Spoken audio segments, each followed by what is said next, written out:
الحمدللہ رب العالمین والصلاة والسلام علی رسولہ الکریم، اما بعد۔ معزز سامعین، ہم نے پہلے شاگرد کا پہلا ادب بیان کیا اور دوسرا ادب، ابھی ہم تیسرا اور چوتھا ادب بیان کریں گے جن کا شاگرد کو استاد کے لیے لحاظ رکھنا ہوتا ہے۔ تیسرا ادب یہ ہے کہ طالب علم اپنے علم پر مغرور نہ ہو اور استاد پر حکومت نہ چلائے، بلکہ سب کچھ اسی کی رائے پر چھوڑ دے۔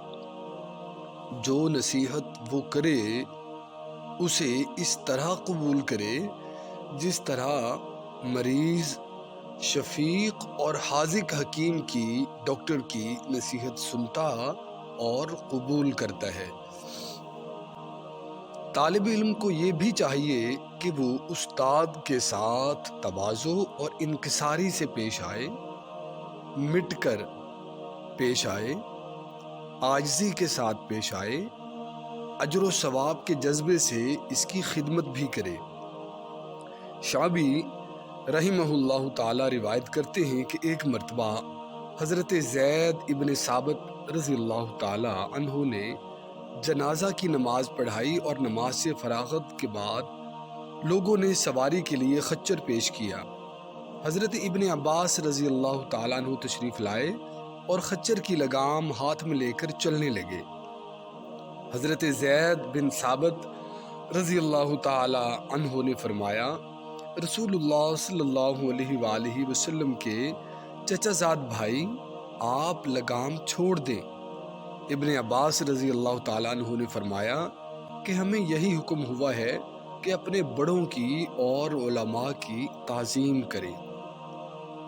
زید ابن ثابت رضی اللہ تعالیٰ عنہ نے ابن عباس رضی اللہ تعالیٰ عنہ کے ہاتھ پر بوسہ دیا اور فرمایا کہ ہمیں بھی اہل بیت کے ساتھ اسی طرح معاملہ کرنے کا حکم ہوا ہے۔ یہ روایت طبرانی اور حاکم کی تھی۔ حضرت صلی اللہ علیہ وآلہ وسلم ارشاد فرماتے ہیں، مومن کی عادت نہیں ہے کہ وہ طلب علم کے علاوہ کسی معاملے پر وہ چاپلوسی کرے، خوشامد کرے۔ علم کے سلسلے میں طلباء کے تکبر کی ایک صورت یہ بھی ہے کہ وہ صرف معروف اور مشہور علماء سے استفادہ کریں، غیر معروف لوگوں کے سامنے زانوِ تلمذ طے کرنے میں، علم حاصل کرنے میں شرم محسوس کریں۔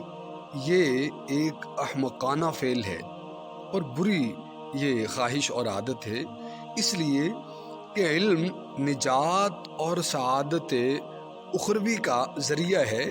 اگر کسی شخص کو درندے کا خطرہ ہو اور وہ اس خطرہ سے بعافیت نکلنا چاہتا ہو تو وہ یہ فرق نہیں کرے گا کہ درندہ سے بچنے کی تدبیر بتلانے والا کوئی مشہور آدمی ہے یا گمنام۔ ظاہر ہے کہ دنیاوی درندوں کے مقابلے میں دوزخ کے درندوں سے زیادہ خطرہ ہوگا، پھر ان درندوں سے بچنے کی تدبیریں بتلانے والوں میں فرق کیوں کیا جائے؟ حکمت مومن کا گمشدہ خزانہ ہے، جہاں سے ملے غنیمت سمجھے اور دل و جان سے حفاظت کرے۔ جس کے ذریعے حکمت پہنچے اس کا احسان مانے، خواہ وہ کوئی بھی ہو۔ ایک شعر ہے عربی کا، اس کا ترجمہ ہے، علم کو مغرور نوجوان سے دشمنی ہے، جیسے سیلاب کو بلندی پر واقع مکان سے عداوت ہے۔ علم بغیر تواضع کے حاصل نہیں ہوتا۔ علم حاصل کرنے کے لیے پوری طرح متوجہ ہونا اور کان لگا کر سننا بھی ضروری ہے۔ قرآن عظیم الشان میں پارہ نمبر 26 رکوع نمبر 17 آیت نمبر 37 میں اللہ رب العزت فرماتے ہیں، اس میں اس شخص کے لیے بڑی عبرت ہے جس کے پاس فہیم دل ہو اور یا وہ متوجہ ہو کر کان لگا دیتا ہو۔ اس آیت میں صاحب دل ہونے کا مطلب یہ ہے کہ علم کے فہم کی استعداد رکھتا ہو، پھر سمجھنے کی قدرت ہی کافی نہیں بلکہ حضور دل کے ساتھ کان بھی لگائے تاکہ جو کچھ اس کے کانوں میں پڑے اس کو اچھی طرح سنے اور انکساری، شکر، خوشی اور محتاجی کے جذبات کے ساتھ قبول کرے۔ استاد کے سامنے شاگرد کو نرم زمین کی طرح رہنا چاہیے۔ نرم زمین پر چاہے جتنی بارش ہو تمام پانی جذب ہو جاتا ہے۔ اسی طرح طالب علم کو چاہیے کہ جو کچھ استاد بتائے وہ اسے قبول کر لے۔ تعلیم کا جو طریقہ استاد تجویز کرے طالب علم کو چاہیے کہ اس پر عمل کرے، اپنی رائے پر نہ چلے اور اپنی رائے کو ہرگز دخل نہ دے، کیونکہ مرشد اگر غلطی پر بھی ہوگا تو طالب کی حق کے مقابلے میں اس کی غلطی بھی مفید ہوگی، کیونکہ وہ تجربہ کار ہے، اسے ایسے بہت سے نقطوں کا علم ہے جو بظاہر حیرت انگیز ہیں مگر ان کی افادیت میں شبہ نہیں کیا جا سکتا۔ مثلاً بہت سے گرم مزاج رکھنے والے مریضوں کو اتباع حضرات جو ہیں وہ گرم دوائیں تجویز کرتے ہیں، حالانکہ یہ بات بہت عجیب محسوس ہوتی ہے، لیکن اس سلسلے میں یہ مصلحت پوشیدہ ہے کہ مزید گرم دواؤں سے اس کی حرارت قوی تر ہو جائے گی تاکہ وہ علاج کا تحمل کر سکے۔ اللہ تعالیٰ نے حضرت موسیٰ اور حضرت خضر علیہ السلام کے قصے میں اس حقیقت پر تنبیہ فرمائی ہے۔ جب حضرت موسیٰ علیہ السلام نے حضرت خضر علیہ السلام سے معیت کی خواہش کی تو حضرت خضر علیہ السلام نے فرمایا، پارہ نمبر 15 رکوع نمبر 21 آیت نمبر 67 اور 68، آپ سے میرے ساتھ رہ کر میرے کاموں پر صبر نہ ہو سکے گا، آپ میرے افعال پر خاموش نہ رہ پائیں گے، اور ایسے امور پر آپ کیسے صبر کریں گے جو آپ کے احاطہ واقفیت سے باہر ہیں۔ پھر اس شرط پر ساتھ رکھنے کا وعدہ کر لیا کہ وہ خاموش رہیں گے جب تک کہ میں خود کچھ نہ کہوں، اس وقت تک کوئی سوال نہیں کریں گے۔ چنانچہ فرمایا، پارہ نمبر 15 رکوع نمبر 21 آیت نمبر 20، اگر آپ میرے ساتھ رہنا چاہتے ہیں تو مجھ سے کسی چیز کے متعلق کچھ بھی مت پوچھنا جب تک کہ میں اس کے متعلق خود ہی ذکر نہ کروں۔ مگر حضرت موسیٰ علیہ السلام اگرچہ اللہ کے پیغمبر ہیں، ان سے صبر نہ ہو سکا، وہ بار بار انہیں ٹوکتے رہے، یہی چیز ان دونوں میں جدائی کا باعث قرار پائی۔ خلاصہ کلام یہ ہے کہ جو شاگرد استاد کے سامنے اپنا اختیار یا اپنی رائے برقرار رکھے گا وہ اپنے مقاصد میں کامیاب نہ ہو سکے گا۔ اب اگر یہ کہا جائے کہ ایک آیت سے سوال کرنے کی اجازت معلوم ہوتی ہے اور آپ اس سے منع کر رہے ہیں، جیسا کہ پارہ نمبر 17 رکوع نمبر 1 آیت نمبر 7 میں اللہ رب العزت فرماتے ہیں، فَاسْأَلُوا أَهْلَ الذِّكْرِ إِن كُنتُمْ لَا تَعْلَمُونَ، کہ اگر تم کو یہ کوئی بات معلوم نہ ہو تو تم کتاب والوں سے دریافت کر لو، پوچھ لو۔ اس کا جواب یہ ہے کہ سوال ممنوع نہیں ہے، لیکن جن چیزوں کی پوچھنے کی اجازت استاد دے وہی معلوم کرو۔ اس طرح کے سوالات کرنا مناسب نہیں جو تمہارے ذہنی معیار سے مطابقت نہ رکھتے ہوں۔ یہی وجہ ہے کہ حضرت خضر علیہ السلام نے حضرت موسیٰ علیہ السلام کو سوال کرنے سے منع کر دیا تھا۔ وقت سے پہلے ہی پوچھ بیٹھنا بھی مناسب نہیں ہے، اس لیے کہ استاد تمہاری ضروریات سے خوب واقف ہے، وہ یہ بھی جانتا ہے کہ تمہیں کون سی بات کس وقت بتلائی جانی چاہیے۔ جب تک بتلانے کا وقت نہیں آتا اس وقت تک پوچھنے کا وقت بھی نہیں آتا، بتلانے کا وقت نہیں آیا تو پوچھنے کا وقت بھی نہیں آیا۔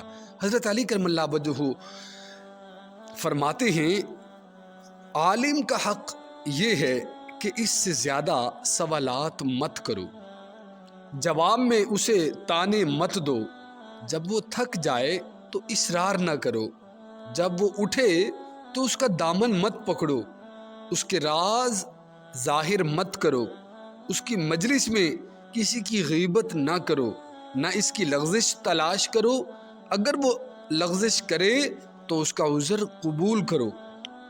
جب تک وہ اللہ تعالیٰ کے دین کی حفاظت کرتا رہے تم اس کی تعظیم کرتے رہو، اس کی تعظیم کرو، اس کے آگے مت بیٹھو۔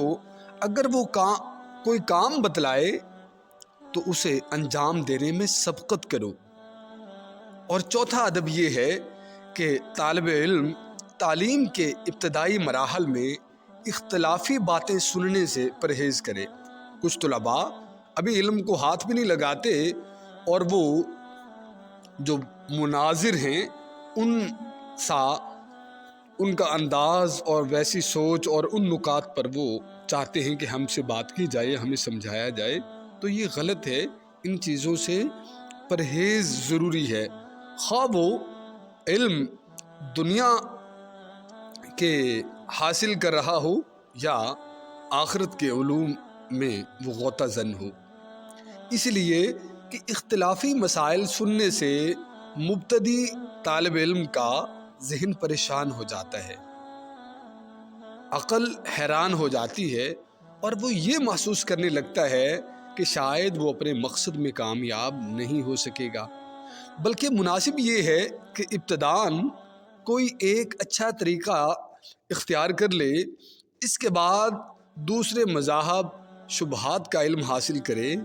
لیکن اگر استاد خود کسی ایک طریقے کا پابند نہ ہو بلکہ نقل مذاہب اس کی عادت ہو تو ایسے استاد سے دور رہنا چاہیے، اس لیے کہ اس کے ذریعہ ہدایت کم، گمراہی زیادہ نصیب ہوگی۔ بھلا نابینا کسی نابینا کی رہنمائی کیسے کر سکتا ہے؟ ایسا شخص خود وادی حیرت میں ہے، اسے تو کچھ خود یقین نہیں ہے، دوسرے کو اس سے نجات کیسے دلا سکے گا؟ جو مبتدی طالب علم ہے اس کو شبہات سے روکنے میں وہی مصلحت ہے جو نو مسلم کو کفار سے ملنے سے منع کرنے میں ہے۔ منتہی طالب علم اس طرح کے اختلافات کا علم حاصل کر سکتا ہے۔ مبتدی کہتے ہیں کہ جو جس کی ابتدا ہو علم حاصل کرنے میں، اور منتہی وہ طالب علم جو علم حاصل کر چکا ہو، تو وہ تو ایسی باتوں میں پڑھے اگر وہ ضرورت محسوس کرے یا استاد اس کو قوی دیکھے تو اس کی ذمہ داری لگا دے کہ آپ یہ علم حاصل کرو۔ جس طرح قوی الایمان مسلمان جو ہے وہ کافروں کے پاس آمد و رفت جاری رکھ سکتا ہے، اصل میں ہر کام کے لیے ہر آدمی موزوں نہیں ہوتا۔ چنانچہ کافروں پر حملہ کرنے کے لیے نہ مردوں اور بزدلوں سے نہیں کہا جاتا بلکہ بہادر لوگوں کو اس کام کے لیے بلایا جاتا ہے۔ حالانکہ لوگ تو بہت ہوتے ہیں لیکن چنا جاتا ہے کہ یہ بہادر ہے، یہ بہت مناسب رہے گا۔ یہ بنیادی اصول جن ضعیف الاعتقاد لوگوں نے نظر انداز کر دیے، وہ یہ سمجھ بیٹھے کہ مضبوط لوگوں کے جو مساحلات منقول ہیں ان میں اتباع جائز ہے، حالانکہ وہ یہ نہیں سمجھے کہ کمزوروں کے فرائض الگ ہیں اور طاقتور لوگوں کے الگ ہیں۔ چنانچہ ایک بزرگ فرمایا کرتے تھے کہ جس شخص نے مجھے ابتدا میں دیکھا صدیق ہو گیا اور جس نے انتہا میں دیکھا وہ زندیق ہو گیا، اس لیے کہ آخر میں اعمال کا تعلق باطن سے ہو جاتا ہے اور ظاہری اعضاء محض فرائض ادا کرتے ہیں۔ دیکھنے والے سمجھتے ہیں کہ یہ سب کچھ سستی اور کاہلی کی وجہ سے ہو رہا ہے، حالانکہ یہاں تو عین حالت جو ہے وہ بدل چکی ہوتی ہے، عین حالت حضوری میں قلب کی نگرانی کی جا رہی ہوتی ہے۔ ذکر جو افضل ترین عمل کرتا ہے، ذکر جو افضل ترین عمل ہے مسلسل ہو رہا ہے۔ ضعیف آدمی قوی کے ظاہر حال کو دیکھ کر یہ سمجھ بیٹھا ہے کہ یہ لغزش ہے اور خود بھی وہی عمل کرتا ہے، اس کی حالت ایسے شخص کے مشابہ ہے جو ایک مشکیزہ پانی میں تھوڑی سی نجاست ملا دے اور یہ عذر کرے کہ سمندر میں اس سے 1000 گنا زیادہ نجاست ملا دیتے ہیں، جبکہ وہ اس مشکیزے سے کہیں زیادہ بڑا ہے۔ جب سمندر کے لیے اس کی اجازت ہو سکتی ہے تو مشکیزے کے لیے بطریق اولا اس کی اجازت ہونی چاہیے۔ اب آپ دیکھیں، سمندر ہے، دریا ہے، تو اس کا پانی پاک ہے جب وہ چل رہا ہے، لیکن مشکیزہ وہ تو ناپاک ہو جائے گا۔ تو اس میں ہمیں سمجھنا چاہیے کہ ایسا نہیں جس طرح کے اس طرح سوچا جا سکتا ہے۔ اس شخص کو یہ معلوم نہیں کہ سمندر اپنی قوت اور وسعت کی بنا پر نجاست کو جو وہ ختم کر دیتا ہے، وہ بلکہ نجاست کو بھی پانی بنا لیتا ہے، اور پانی کے غلبے سے نجاست بھی اسی کی طرح ہو جاتی ہے، جبکہ مشکیزہ میں نجاست پانی پر غالب آ جاتی ہے اور اسے بھی نجس کر دیتی ہے۔ یہی وجہ ہے کہ حضرت صلی اللہ علیہ وآلہ وسلم کے لیے بعض وہ امور جائز تھے جو دوسروں کے لیے نہیں تھے۔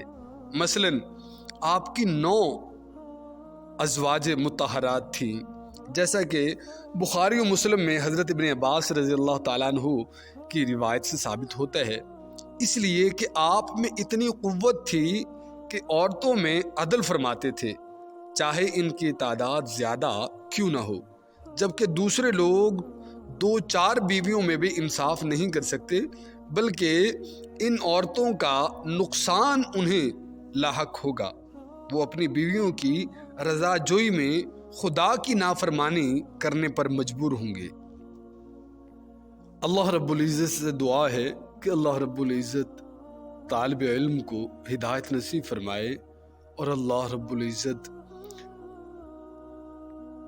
طالبان حق کی مدد فرمائے، آمین یا رب العالمین۔ 5واں چھٹا ادب جو طالب علم سے متعلق ہے، اور 7واں یہ ہم انشاءاللہ اگلی ویڈیو میں عرض کریں گے۔ السلام علیکم ورحمۃ اللہ۔